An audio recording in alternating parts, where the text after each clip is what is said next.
Hi friends, welcome to Shailu's kitchen. Nuts and fruits வச்சு ஒரு custard பண்ணிடலாம். வாங்க இப்போ வீடியோக்குள்ளே போயிடலாம். இப்போ ஆரோக்கியா பால் 1/2 லிட்டர் 3 வாங்கி வச்சுருக்கேன். கஸ்டர்டில் வெண்ணிலா ஃப்ளேவர், அப்புறம் மாதுளம்பழம் உரிச்சது, நட்ஸு, சுகரு, பழுத்த வாழைப்பழம் எடுத்து வச்சுருக்கேன். ஒரு 5 பழம் வச்சுருக்கேன். இதை நல்லா ஸ்லைஸாக கட் பண்ணி இந்த மாதிரி எடுத்து வச்சுக்கணும். வாழைப்பழத்தை 5 பழம் கட் பண்ணி ஸ்லைஸாக வச்சுருக்கேன். மாதுளம்பழம் உரிச்சது, சர்க்கரை 1 கப்பு, இப்போ கஸ்டர்ட் பவுடர் நான் வெண்ணிலா ஃப்ளேவரில் வச்சுருக்கேன். நீங்கள் எந்த ஃப்ளேவராக இருந்தாலும் ஓகே.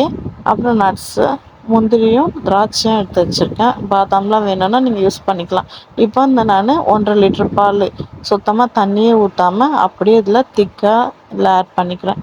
பேன் நல்லா வச்சு நல்லா சூடானதுக்கப்புறமா ஊற்றுங்க. தண்ணி எதுவுமே சேர்க்காம இந்த மெத்தடில் ட்ரை பண்ணுங்கள். நம்ம ரொம்ப திக்காக பண்ணக்கூடாது. பண்ணோன்னா அப்படியே ஒரு மாதிரி இருக்கும். மீடியமான திக்னஸ் போதும். அதனால் நான் கொஞ்சமாக கஸ்டர்ட் பவுடர் ஒரு பெரிய டேபிள் ஸ்பூனில் ஒரு 2 ஸ்பூன் சேர்த்துருக்கேன். இதே உங்களுக்கு நல்லா திக்காக வேணும்னா நீங்கள் 4 ஸ்பூன் கூட ஆட் பண்ணிக்கலாம். நம்ம குழந்தைங்களுக்கு ஐஸ்கிரீம் அது இதெல்லாம் வாங்கி கொடுக்காம இந்த மாதிரி கஸ்டர்ட் பண்ணி கொடுத்தீங்கன்னா இந்த சம்மருக்கு நல்ல டேஸ்டியாகவும் இருக்கும். ரிச் ப்ரோட்டீன், பால் ரொம்ப திக்கான ப்ரோட்டீனோட அது ரொம்ப ஹெல்த்தியும் கூட. நம்ம வீட்டில் நம்ம செய்து கொடுத்தோன்ற ஒரு ஹாப்பினஸ்ஸோடு இருக்கும். பாருங்கள், திக்கான பால் நல்லா எந்த அளவுக்கு அப்படியே நுரைச்சி வருது பாருங்கள். இந்த மாதிரி நல்ல ஸ்டேஜ் நல்லா கொதி வர்ற டைமில் இப்போ நம்ம அந்த கஸ்டர்டை கரைச்சி தண்ணி ஊற்றி நல்லா கரைச்சிருக்கோம். ப்ளம்ஸ்லாம் எதுவும் இல்லாமல் அந்த கஸ்டர்டை கரைச்சதை நம்ம இதில் ஆட் பண்ண போகிறோம். இதில் எல்லா ஃப்ரூட்ஸுமே ஆட் பண்ணாங்க. பட் பனானா தான் கேட்டாங்க, அதனால நான் பனானா போடல. எந்த கட்டி இல்லாமல் தண்ணியாக கரைச்சி வச்சுருக்குது நம்ம எடுத்து வச்சுருக்கோம் பார்த்தீங்களா, அதை நம்ம ஊற்றும் போது அப்படியே சேர்க்காம நல்லா கரைச்சி இந்த மாதிரி விட்டுட்டு அதுக்கப்புறம் சேர்த்திங்கன்னா அங்கே அடியில் திக்காக நின்றுடும். அந்த மாதிரி இல்லாமல் இந்த ஸ்டேஜில் நம்ம இதை கரைச்சி விட்டுடலாம். அவ்வளோதான். விட்டுட்டு இப்போ கை விடாமல் கலருங்க.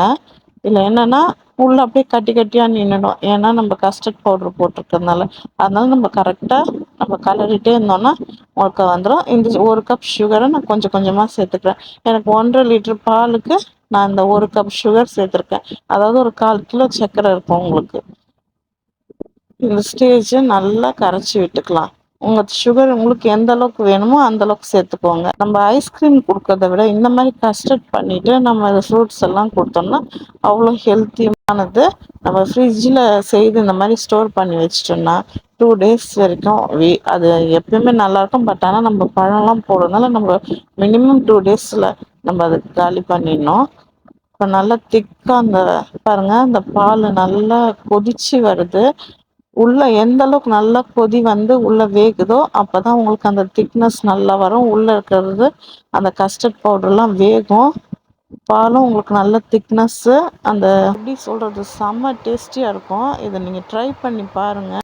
Summer special fruits and nuts custard வேறு லெவலில் நம்ம கஸ்டர்ட் பவுடர் ஆட் பண்ணுறோம். பட் ஐஸ்கிரீம் பவுடர் ஆட் பண்ணிங்கன்னா உங்களுக்கு ஐஸ்கிரீம் ரெடி. நான் ரொம்ப திக் இல்லாமல் மீடியமாக நான் பண்ணியிருக்கேன். ஏன்னா இதை ஃப்ரீசரில் வச்சிட்டிங்கன்னு வச்சுக்கோங்களேன், ரொம்ப கட்டியாயிடும். நம்மளுக்கு சாப்பிடும்போது கொஞ்சம் கஷ்டமாக இருக்கும். நம்ம ஃப்ரூட்ஸ் எல்லாம் ஆட் பண்ண உங்களுக்கு எந்தெந்த ஃப்ரூட்ஸ் வேணும் எது வேணால் நீங்கள் ஆட் பண்ணிக்கலாம். நான் முந்திரி, திராட்சை, இப்போ வாழைப்பழம் மட்டும்தான் ஆட் பண்ணுறேன். நம்ம பசங்களுக்கு சில பழம்லாம் திராட்சைலாம் ஆட் பண்ணால் பிடிக்காது. வெறும் பனானா மட்டும். இந்த பனானாவே பாருங்களேன், நல்ல காயான பழமாக ஸ்லைஸ் பண்ணி போட்டிங்கன்னா உங்களுக்கு கலர் அந்தளவுக்கு தெரியாது. பட் நான் பழமாக போடுறதுனால அது லைட் எல்லோயிஷாக இருக்குது. ரொம்ப பழுத்த பழம் இருக்கும்போது நம்ம சாப்பிடும்போது நல்லா உங்களுக்கு டேஸ்டியாக இருக்கும். குயிக்காக ரெடி. இப்போ சர்வ் பண்ண ரெடி ஆயிடுச்சு. மறக்காமல் ஷைலூஸ் கிச்சனை சப்ஸ்கிரைப் பண்ணிக்கோங்க, லைக் பண்ணிக்கோங்க, ஷேர் பண்ணிக்கோங்க.